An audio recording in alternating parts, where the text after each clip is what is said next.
Model হচ্ছে for organisational development. আচ্ছা, একটা মডেল যেটা পড়বে সেটা হচ্ছে TQM, টোটাল কোয়ালিটি ম্যানেজমেন্ট। এইটা মোস্টলি অ্যাপ্লাই করা হয় হচ্ছে অর্গানাইজেশনাল চেঞ্জের ক্ষেত্রে। হ্যাঁ, TQM is basically total quality management. এখানে মোস্টলি যে জিনিসটা মাথায় রাখা হয় হচ্ছে যে কতগুলো ক্লিয়ার স্টেপস রয়েছে যেগুলো ফলো করা হয় to see that whether the entire organization is being managed properly or not. এবার এই TQM এর সাথে আরেকটা জিনিস বা আরেকটা কনসেপ্ট আছে যেটা কিছুটা হলেও রিলেটেড। সেটা হচ্ছে যে ইটস আ 360 ডিগ্রি অ্যাপ্রোচ। ঠিক আছে, বা 360 ডিগ্রি অ্যাপ্রোচ বা টোটাল কোয়ালিটি ম্যানেজমেন্ট, এই দুটো কনসেপ্ট অনেকটা কো রিলেটেড বলতে পারো। It's basically seeing that all the particular aspects of an organization is being managed properly or not. মানে যেমন ধরো কাস্টমার কেয়ার সার্ভিস, তারপরে হচ্ছে productivity level of the organization, তারপরে হচ্ছে যে কন্টিনিউয়াসলি একটা ইমপ্রুভমেন্ট হচ্ছে কিনা, মানে অর্গানাইজেশনে এমপ্লয়িজদের যে কাজের কোয়ালিটি সেটার মধ্যে একটা কন্টিনিউয়াস ইমপ্রুভমেন্ট আসছে কিনা, তারপরে কাস্টমাররা যেটা চাইছে তাদের যে নিড সেটাকে প্রপারলি বোঝা যাচ্ছে কিনা বা সেটা প্রপারলি কেউ বুঝতে পারছে কিনা, তারপরে হচ্ছে আহ কোন রকমের যদি ইস্যু কোম্পানির মধ্যে তৈরি হয় সেগুলো ট্র্যাক রাখা, সেগুলোকে আইডেন্টিফাই করা, তারপরে হচ্ছে একটা প্রপার ক্লিয়ার ভিশন বা মিশন আইডেন্টিফাই করা যে the organization is having a proper goal or not।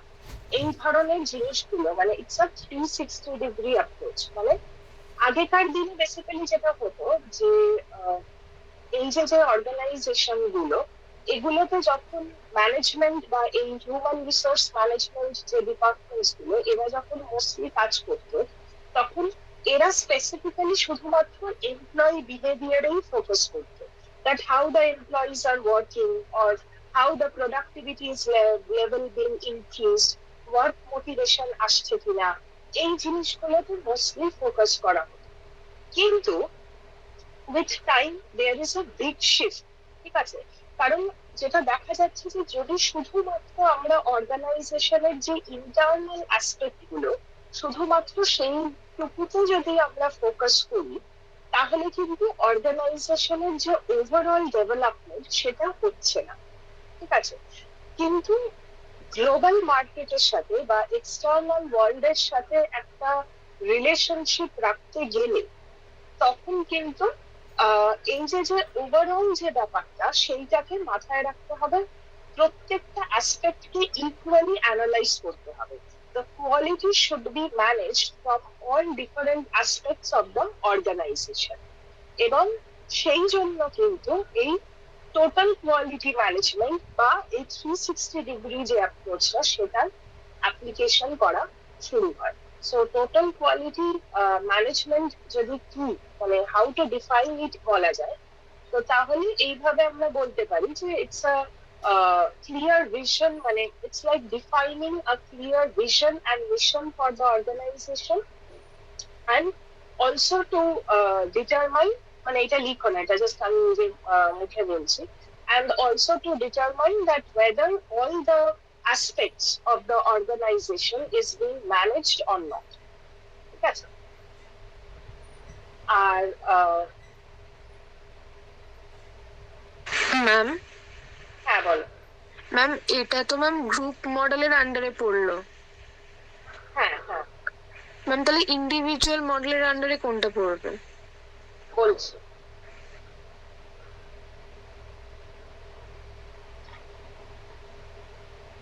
এক সেকেন্ড ম্যাম, বলছি।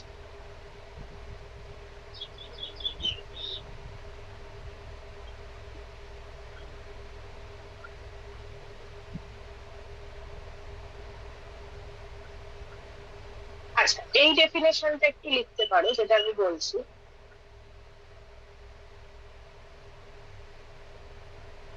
আচ্ছা, total quality management is an integrated approach total quality management is an integrated approach for organizations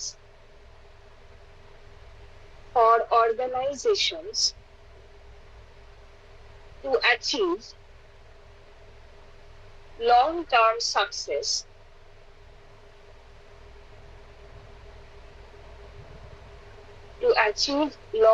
success and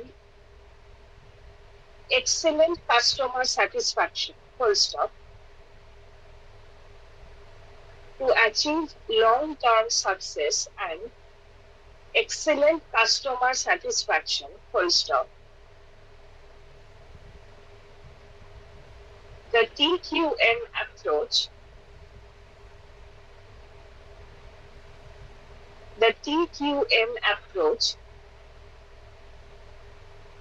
takes the root of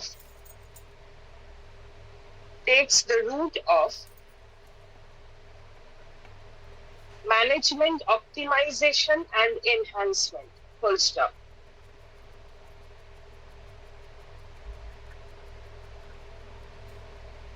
Takes the root of management optimization and enhancement. Full stop.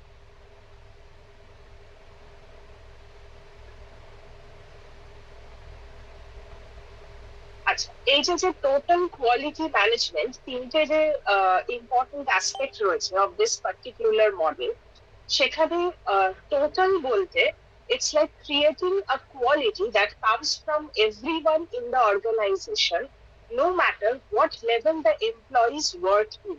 So basically, আগের সময় মানে a few years back, একটা particular অর্গানাইজেশনে যারা leaders, managers বা leaders, তারা ছাড়া অন্য কারোর আইডিয়া বা অন্য কারোর ডিসিশনের পার্ট নেওয়া, এগুলো কিন্তু স্ট্রিক্টলি নট অ্যালাউড ছিল।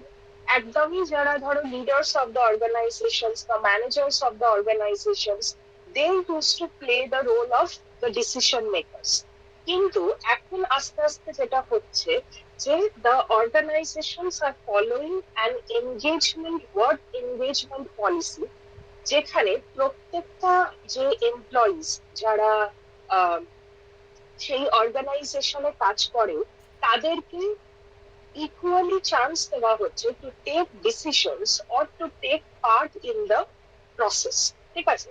To share their thoughts, to share their ideas, so that the organization gets benefited from the process, and also the employees gets that feeling of autonomy, যে আমার যে চিন্তা ভাবনা বা আমার যে ডিসিশন নেওয়ার যে জায়গাটা, সেটা যাতে আমি প্লেস করতে পারি। আর সেকেন্ড হচ্ছে quality definitely focuses on the customer and the business relation. So basically কোনো একটা পার্টিকুলার অর্গানাইজেশন বা বিজনেসকে সাকসেসফুল বানাবার জন্য সব থেকে বেশি যে জায়গাটা ইম্পর্টেন্ট হয়, সেটা হচ্ছে যে কাস্টমারের রোল। So how the customer and the organization shares the relationship. So it is very much important for the organization to cater all the needs of the customer properly. তো সেইখানে সব থেকে বেশি যে জায়গাটাকে ফোকাস করা হয়, that is the quality of the productivity level. তো সেই জায়গাটাকে ফোকাস করা হয় হচ্ছে is another important part of the model. আর থার্ড হচ্ছে management. Management is basically the top management leads the drive to achieve quality for customers. So basically, একদম ম্যানেজমেন্টের টপে যারা রয়েছে, that is the CEO of the company or the leaders or the managers, they basically look over into the fact that whether the customers' needs are being fulfilled or not, whether the organization's goals and aims are being properly communicated to the employees or not, and to ensure that the entire organization or all the employees work towards reaching the goal or aim of the organization. ঠিক আছে? তো এই তিনটে হচ্ছে mostly জায়গা যেটা TQM মডেলে focus করা। আছে?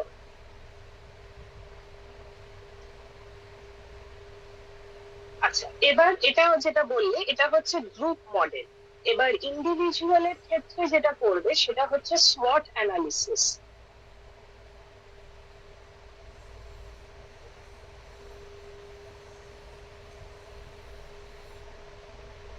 ঠিক আছে? আচ্ছা, SWOT অ্যানালিসিস হচ্ছে basically capital S, capital W, capital O, capital T, SWOT analysis. এই SWOT অ্যানালিসিস এর ফুল ফর্ম হচ্ছে এস হচ্ছে স্ট্রেংথস, ডাব্লিউ হচ্ছে উইকনেসেস, ও হচ্ছে অপরচুনিটিস, আর টি হচ্ছে থ্রেটস।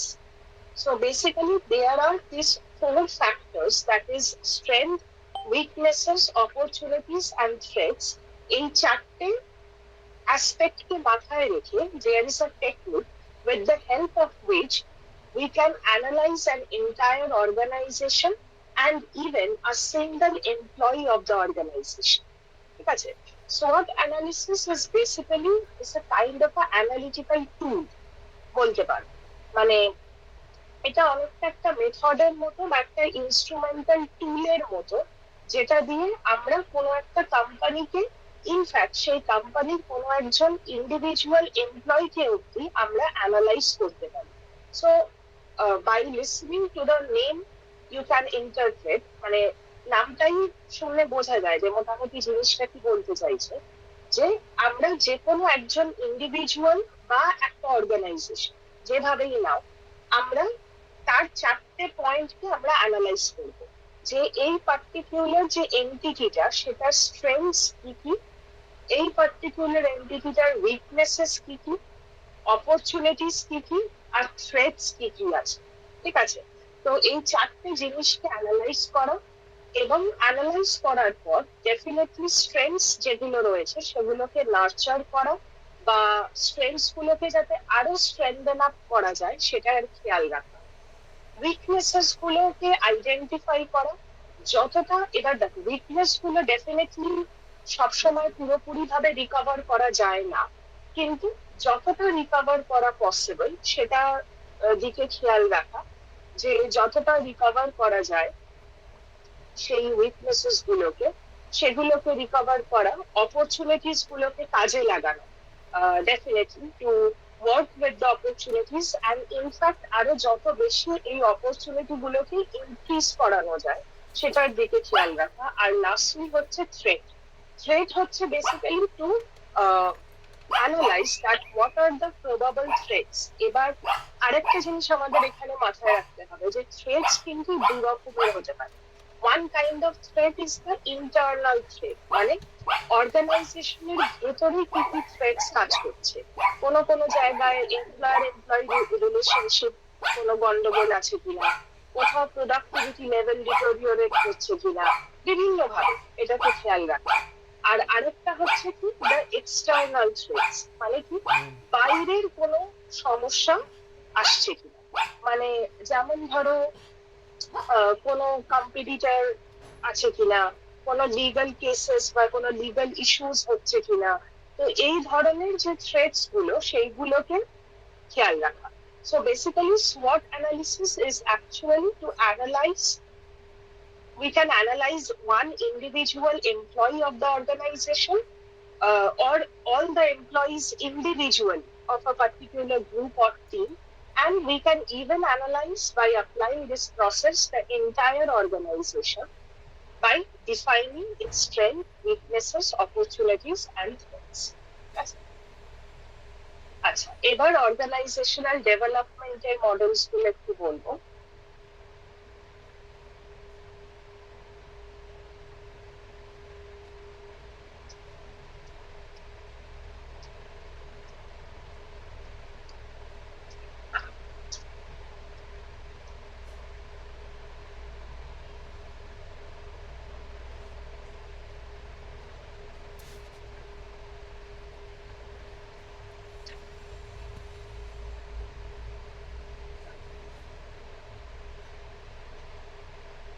আচ্ছা, অর্গানাইজেশনাল ডেভেলপমেন্টের ফার্স্ট যে মডেলটা, এটা হচ্ছে ইন্ডিভিজুয়াল বেসিসে, না সরি, গ্রুপ গ্রুপটা যেটা সেইটাতে করবে Lewin's 3 step model. LEWIN', Lewin's 3 step model. আচ্ছা, এই যে পার্টিকুলার মডেলটা, this model was originated by Kurt Lewin. Kurt Lewin এর কথা এর আগেও তোমরা সোশ্যাল সাইকোলজিতে পড়েছো। So from his concept, this particular model has been originated. 3 step model বলে এটাকে, কারণ এখানে 3টে পার্টিকুলার স্টেপ ফলো করে আমরা অর্গানাইজেশনাল চেঞ্জ বা ডেভেলপমেন্টকে ইন্ট্রোডিউস করতে পারি। কি কি? নাম্বার 1 হচ্ছে, the number 1 stage is unfreezing. Unfreezing হচ্ছে creating a need for change. এবার দেখো, বেসিক্যালি অ্যাজ হিউম্যান বিং, এটা আমাদের একটা basic nature that we all are resistant to change. ঠিক আছে? আমাদেরকে হট করে যদি বলা হয় যে কালকে থেকে তোমার রুটিন, তুমি যেভাবে কাজ করতে, সবকিছু বদলে দেওয়া হবে, তোমার পক্ষে কিন্তু একদিনে সেই জিনিসটা মেনে নেওয়া উইল বি ভেরি ডিফিকাল্ট।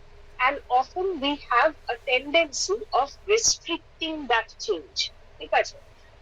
তো সেই জন্য আগে থেকে কোনো চেঞ্জকে যখন আমরা কোনো অর্গানাইজেশনে ইন্ট্রোডিউস করব, তো সেটার জন্য আগে থেকে এমপ্লয়ীদেরকে প্রিপেয়ার করা। ঠিক আছে? That is very important to make them acknowledge যে হ্যাঁ, আমার অর্গানাইজেশনে এই জায়গাগুলো চেঞ্জের দরকার, সেটা তাদেরকে বোঝানো, তাদেরকে মেন্টালি রেডি করা। ওকে, and that stage is called unfreezing, which leads to changing. Changing মানে কি? Implementing new processes or behaviors. So basically, when we are implementing the um, new processes and organizations into the organizations. ঠিক আছে?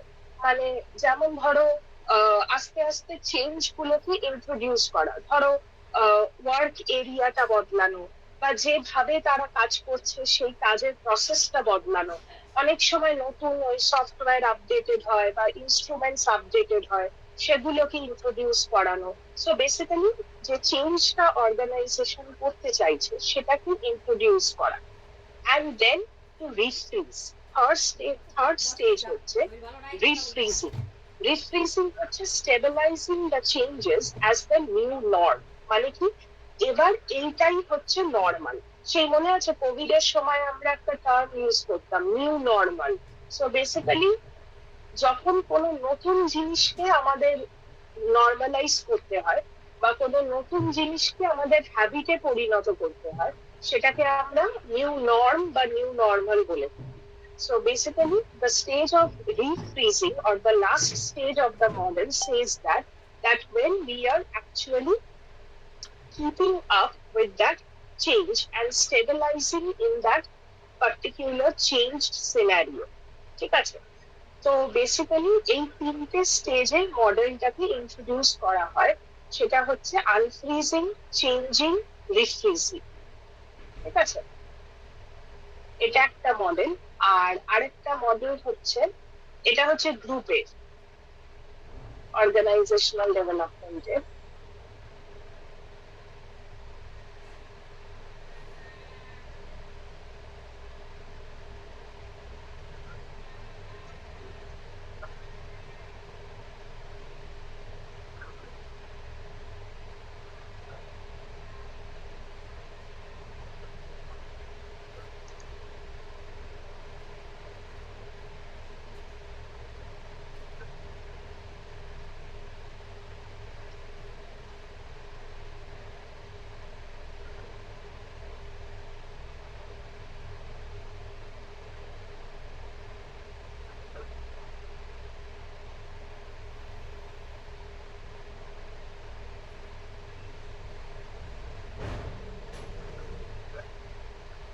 আচ্ছা, individual যে models গুলো, সেখানে আচ্ছা দাঁড়াও, একটা জিনিস নিয়ে আমি একটু ভুল করেছি। সেটা হচ্ছে এই যে মডেলটা তোমাদের বললাম এক্ষুনি, ওই লিভিংস 3 স্টেজ মডেল, এটা ইন্ডিভিজুয়াল এতে যাবে। হ্যাঁ, এটা ইন্ডিভিজুয়ালের জায়গাতে যাবে। আর গ্রুপে যেটা আসবে সেটা হচ্ছে টিম বিল্ডিং।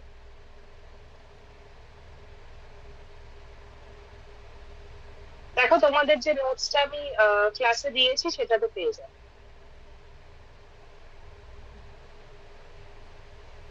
টিম বিল্ডিং হচ্ছে অর্গানাইজেশনাল মানে যেটা গ্রুপ সেইটাতে আসে।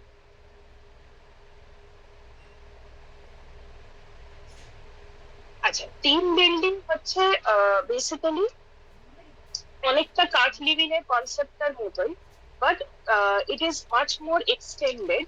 তো সেখানে আমরা কি দেখি যে basically when we are applying that particular developmental process to the entire team together, ঠিক আছে, সেখানে প্রথমে যেটা হয় সেটা হচ্ছে team skills workshop. So basically entire যে টিমটা তাদেরকে নিয়ে কাজ করা হয়। অ্যান্ড টু আফটার আনফ্রিজিং মানে আনফ্রিজ করার পর টিমকে জানানোর পর that the organization is going to have some kind of changes.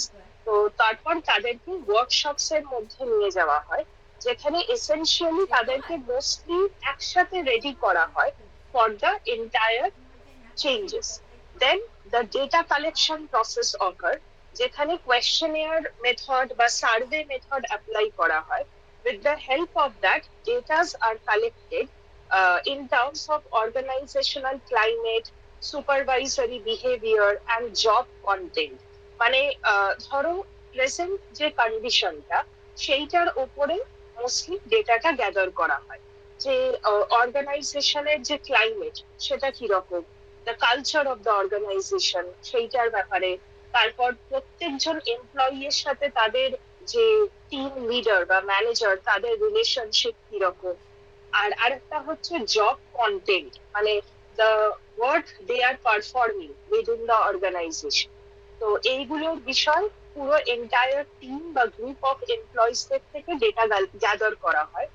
Then is data confrontation, মানে কি, যে ডেটাটা কালেক্ট করা হয় সেটাকে অ্যানালাইজ করা হয়, এবং অ্যানালাইজ করার পরে সেটাকে মানে একটু কনফ্রন্টেড যে ডেটাটাতে কি বেরোচ্ছে সেটাকে অ্যানালাইজ করা and to identify that where the problem lies. Then number 4 is action planning. Action planning হচ্ছে যে এইবার এই টিমের যে কারেন্ট সিনারিওটা সেইটাকে মাথায় রেখে to plan the actions that what we need to do or what are the change that need to be introduced. Then step 5 হচ্ছে টিম বিল্ডিং। এবার ওই নতুন যে চেঞ্জেস গুলো সেগুলোকে মাথায় রেখে একটা টিম তৈরি করা হয় to identify barriers two effectiveness, developed ways of eliminating the barriers, and agreed upon plans to accomplish the desired changes. মানে বেসিক্যালি টিমটাকে নতুন ভাবে বিল্ড করার সময় দেখা হয় যে টিমের মধ্যে যে ব্যারিয়ার্স গুলো ছিল বা যে অবস্টাকলস গুলো ছিল সেগুলোকে রিমুভ করা হয়েছে কিনা এফেক্টিভলি। আর তারপরে নতুন করে টিমটাকে রেনোভেট করা, নতুন করে টিমটাকে তৈরি করা, and to ask the employees whether they are agreed upon the new changes or not. মানে আর বেসিক্যালি তারা হ্যাপি কিনা with the changes that has been introduced to the team. এবার মোটামুটি যখন দেখা যাচ্ছে যে যে মানে ফ্যাক্টরস গুলো বা অবস্টাকলস গুলো যেগুলোর জন্য হয়তো টিমটাতে প্রোডাক্টিভিটি লেভেল কম হয়ে যাচ্ছিল, বা সেই টিমটাতে কোনো রকম চেঞ্জ বা ডেভেলপমেন্টের রিকোয়ারমেন্টটা মনে হয়েছে, সেই ইস্যুস গুলোকে রিমুভ করা গেছে কিনা। And after that, the team has been structured completely in a new way. আর লাস্ট হচ্ছে ইন্টার গ্রুপ বিল্ডিং, মানে basically to develop a relationship among the members of the team and also between two or more teams.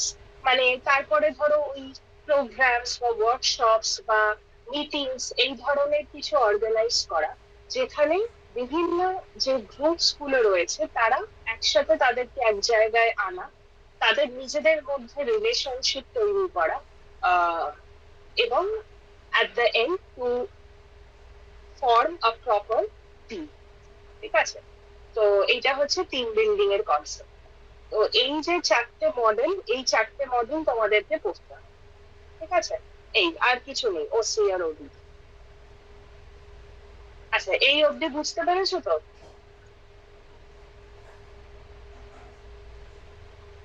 হ্যাঁ ma'am.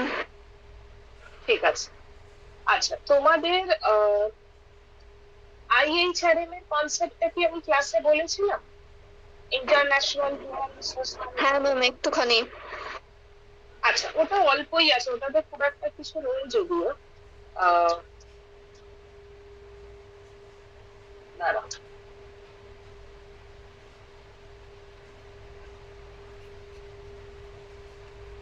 আচ্ছা, ওটাতে mostly যেটা human resource management in an international level, সেটা একটু ভালো করে পড়বে।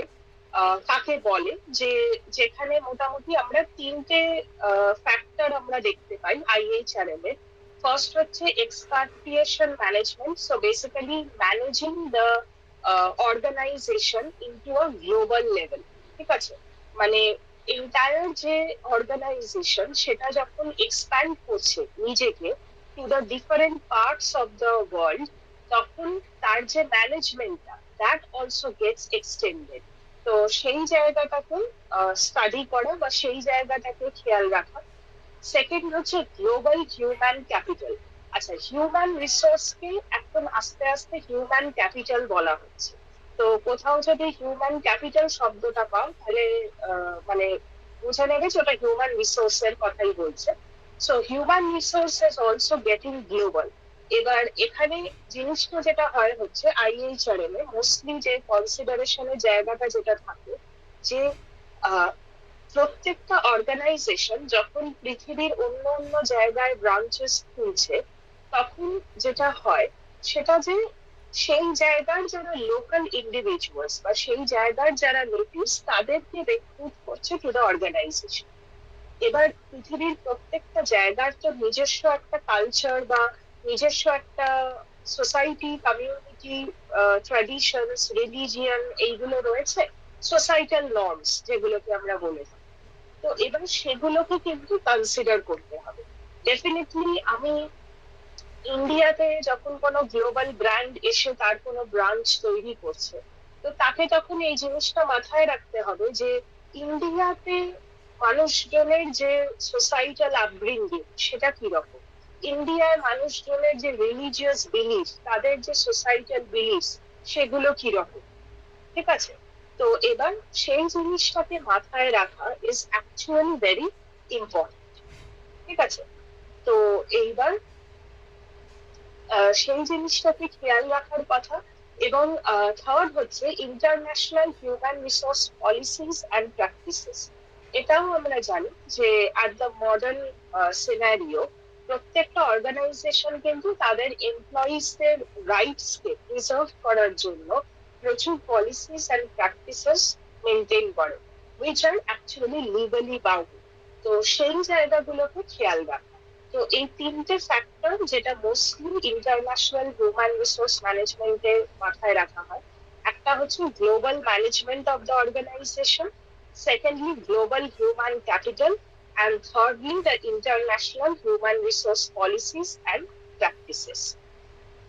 আর গ্লোবালাইজেশন বলতে যেটা আমরা বুঝি সেটা তোমরা জানোই কিছুটা, যে যেখানে we feel that the world is one unit, মানে যেখানে পুরো পৃথিবী একসাথে এক জায়গায় হচ্ছে। তো গ্লোবালাইজেশনটা একটু পড়বে for short notes, 5 marks or 10 marks. কারণ এখানে মোস্টলি যেটা আসে যে advantages and disadvantages of globalization. তো সেখানে আমরা থ্রেটস বলতে একটা যেটা বলতে পারি যে স্মল অ্যান্ড কটেজ ইন্ডাস্ট্রিজ যেগুলো, সেগুলো কিন্তু অনেক বেশি অ্যাট্যাক্ট হয়েছে due to this concept of globalization. ঠিক আছে, কারণ যেহেতু এই বড় বড় কোম্পানিগুলো বা বড় বড় ব্র্যান্ডস গুলো তারা বিভিন্ন জায়গায় তাদের ব্রাঞ্চেস খুলে ফেলছে, যার ফলে কি হচ্ছে যে কটেজ ইন্ডাস্ট্রিজ গুলো তারা আস্তে আস্তে সেগুলো বন্ধ হয়ে যাচ্ছে।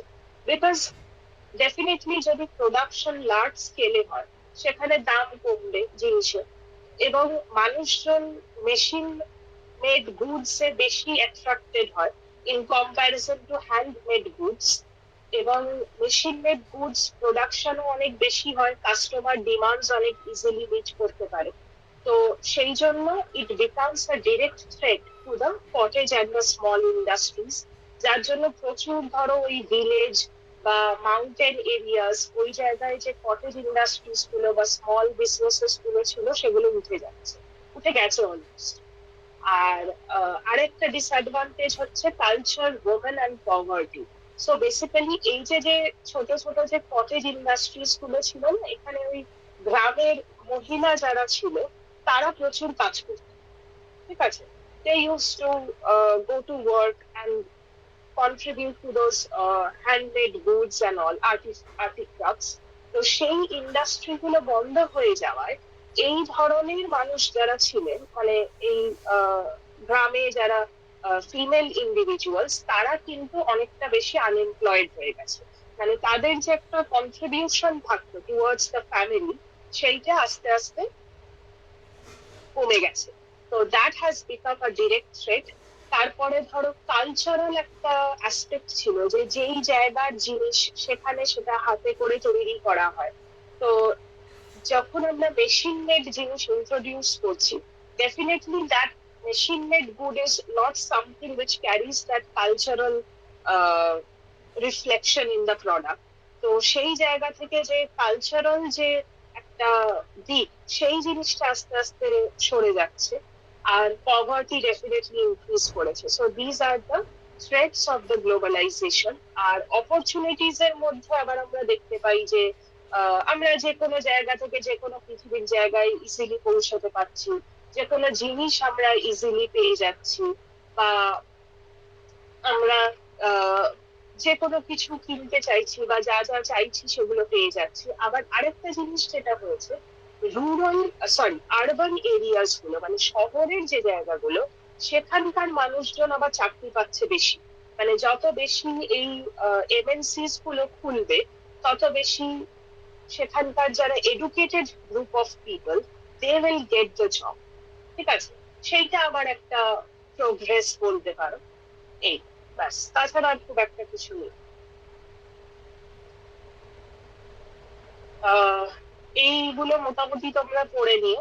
আর নোটস তো তোমাদের দিয়েছি, আমি দেখছি আর একটু যদি নোটস পাই তাহলে আমি পাঠিয়ে দেবো। অর্গানাইজেশনাল চেঞ্জ অ্যান্ড ডেভেলপমেন্টের মোস্টলি, সেটা আমি দেখছি আজ বা কালকের মধ্যে তোমাদের গ্রুপে আমি পাঠিয়ে দিচ্ছি। আর কারোর কোনো কোয়েরি আছে?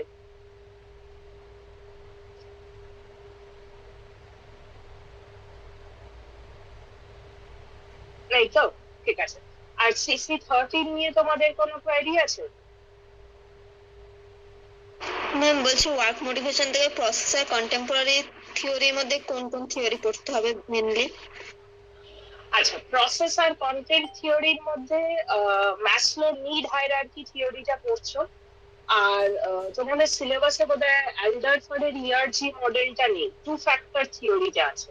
ওই হাইজিন আর হার্সবার্গস টু ফ্যাক্টর থিওরি, ওইটা পড়বে। আর ম্যাকলিল্যান্ডের থিওরিটা পড়বে। আর ভ্রুমের থিওরিটা পড়বে। ভ্রুমের ইনস্ট্রুমেন্টাল ওই থিওরিটা, যেটা ওটা বোধহয় ক্লাসে পড়িয়েছিলাম আমি একদিন। ওটা পড়িয়েছিলাম কি ভ্রুমের থিওরিটা? না ম্যাম, আমাদের তো এই তিনটেই হয়েছিল, হার্জবার্গ, ম্যাকলিল্যান্ড আর মাসলো। আচ্ছা ঠিক আছে, তাহলে আমি ওটা আরেকদিন ক্লাস নিচ্ছি, তোমাদের অনলাইনে নিয়ে আমি বুঝিয়ে দেবো। ব্লুমের থিওরিটা পড়াবো আর ইকুইটি থিওরিটা পড়াতে হবে কন্টেম্পোরারির মধ্যে। আর বোধহয় এমবিও রয়েছে, ম্যানেজমেন্ট বাই অবজেক্টিভস। এই তিনটে মডেল তাহলে আমি আরেকদিন ক্লাস নিয়ে তোমাদের পড়িয়ে দিচ্ছি অনলাইনে। কাল হয়তো হবে না, বা কাল হলেও হতে পারে একটু সেকেন্ড হাফের দিকে, সেটা আমি তোমাদের জানিয়ে দেবো। আর আদারওয়াইজ ওয়েডনেসডে নিয়ে, ঠিক আছে। কাল বা ওয়েডনেসডে এর মধ্যে আরেকটা দিন আমি অনলাইনে ক্লাস নিয়ে CC13। ম্যাম আরেকবার থিওরি গুলো একটু রিপিট করবেন, আমি নোট করছিলাম অ্যাকচুয়ালি। ও আচ্ছা, অ্যাকচুয়ালি আমার কাছে না সিলেবাসটা নেই, তোমাদের সিলেবাসে থিওরি গুলো লেখা আছে। ওই ম্যাসলো নিড হায়ারার্কি থিওরি একটা আছে, আর আরেকটা আছে হচ্ছে হার্সবার্গস টু ফ্যাক্টর থিওরি, আরেকটা আছে হচ্ছে ম্যাকলিল্যান্ডস থিওরি। এই তিনটে হচ্ছে কন্টেন্ট। আর প্রসেসের মধ্যে ব্লুমের থিওরিটা আছে। আর VRWN রুমস থিওরি যেটা আছে সেইটা আছে। আর আরেকটা কন্টেম্পোরারি থিওরিজ এর মধ্যে ইকুইটি থিওরি আছে, আর এমবিও আছে। এই কটা আমার মনে পড়ছে আপাতত। ঠিক আছে ম্যাম। এটা আমি দেখছি, কাল বা পরশু একটা ক্লাস নিয়ে তোমাদেরকে বলবো। ঠিক আছে, তাহলে আজকেরটা নিয়ে আর কোনো কোয়েরি নেই তো, তাহলে লিভ করি। Thank you ma'am. ঠিক আছে, Thank you. Thank you. Thank you ma'am. Thank you ma'am. Thank you ma'am.